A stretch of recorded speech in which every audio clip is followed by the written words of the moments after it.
araw, ako si Dino, isang estudyante ng PhD Communications sa Polytechnic University of the Philippines.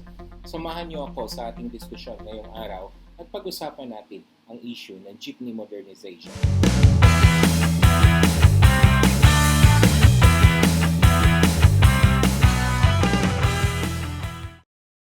Noon pa man ay itinuturing ng isang cultural identity ng Pilipinas ang mga pampublikong jeepney.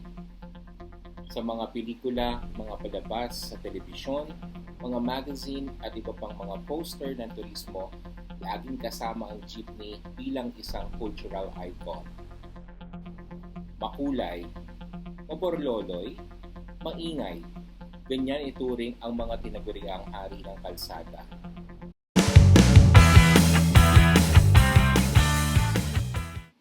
Nagsimulang gamitin sa Pilipinas ang mga jeepney bilang alternatibong transportasyon matapos ang ikalawang digmaang pandaigdig.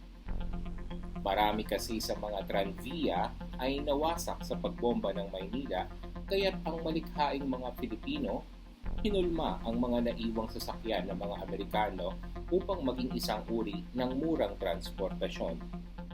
At sa loob nga ng mahigit na 70 taon, namayagpag ang jeepney bilang hari ng kalsada sa Pilipinas.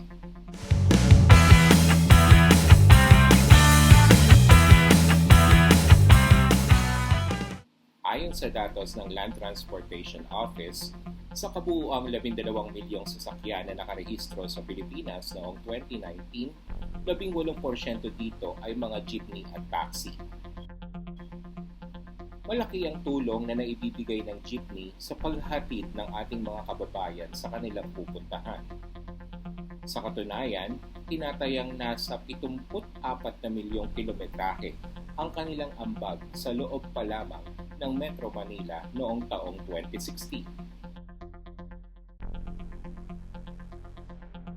Sila ang tumutulong na abutin ang mga rutang hindi pangkaraniwang dinaraanan ng mga bus at mga rutang nagdudugtong sa iba pang public transportation gaya ng LRT at MRT. Bukod pa dito ang napakamurang pamasahe kumpara sa iba pang uri na transportasyon. Hanggang noong 2017, isang bangungot ang bumulaga sa lahat ng mga namamasada. Inilunsad ng pamahalaan ang TUV Modernization Program. Layunin nito na ayusin ang transportation system sa Pilipinas at makapagbigay ng ligtas, mabisa, makakalikasan at kontroladong pampublikong transportasyon. Siyempre pa, umani ng protesta ang mga naturang panukala. Kabi-kabilang rally at tigil pasada ang inilunsad upang mapigilan ang jeepney modernization program. Sa kabila nito, natuloy pa rin ang konsolidasyon ng mga prangkisa ng mga jeepney. At kahit na nga nagpanukala na ang Senado kumakailan lamang na itigil na ang modernisasyon, mismong ang Pangulo na ang nagsabing itutuloy ito. Sa palagay ko, sapat na panahon yun upang magawa na natin lahat na kailangan gawin para ayusin ang sistema ng pag-inspeksyon at pagpalit ng ating mga jeepney, ating mga transporters. Jeepney face out! Jeepney face out! Ibasura! Bakit nga ba tinututulan ng mga jeepney drivers at operators ang PUV Modernization Program? May dalawang malaking dahilan na nakikita ang mga eksperto.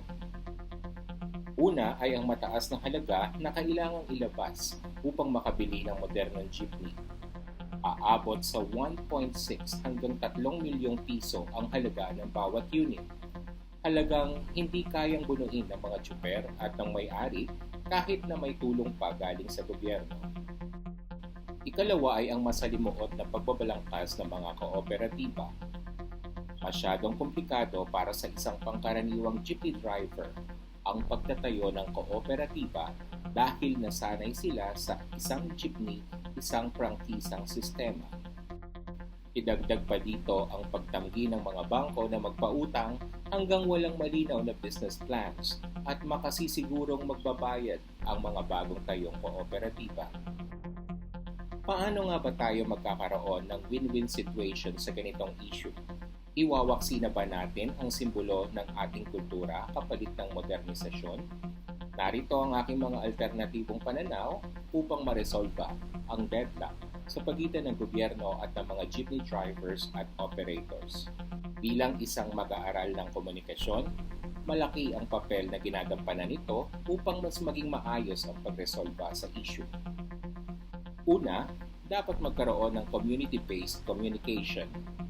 Ibig sabihin, bababa ang gobyerno sa grassroots level at magkakaroon ng direct engagement sa mga operators. Mahalaga ang paggamit ng naaangkop na mga salita at communication channels upang masiguro ang epektibong paghahatid ng mensahe sa mga operators. Maaari ring kumilala ng mga local leaders na siyang aktibong magpopromote ng komunikasyon sa kanilang mga komunidad. Ikalawa ay ang pagkakaroon ng tapat at inklusibong pakikipag-usap. Kailangan gumawa ang gobyerno ng mga paraan upang maipaabot ng mga drivers at operators ang kanilang mga feedback, hinaing, reklamo at suhestyon. Gayon din, dapat isama sa pagdedesisyon ang lahat ng stakeholders upang magkaroon ng inklusibong partisipasyon. Ikatlo ay ang cultural sensitivity. Kailangang kilalanin at irespeto ang kahalagahang kultural ng mga jeepney bilang simbolo ng pambansang pagkakakilanlan.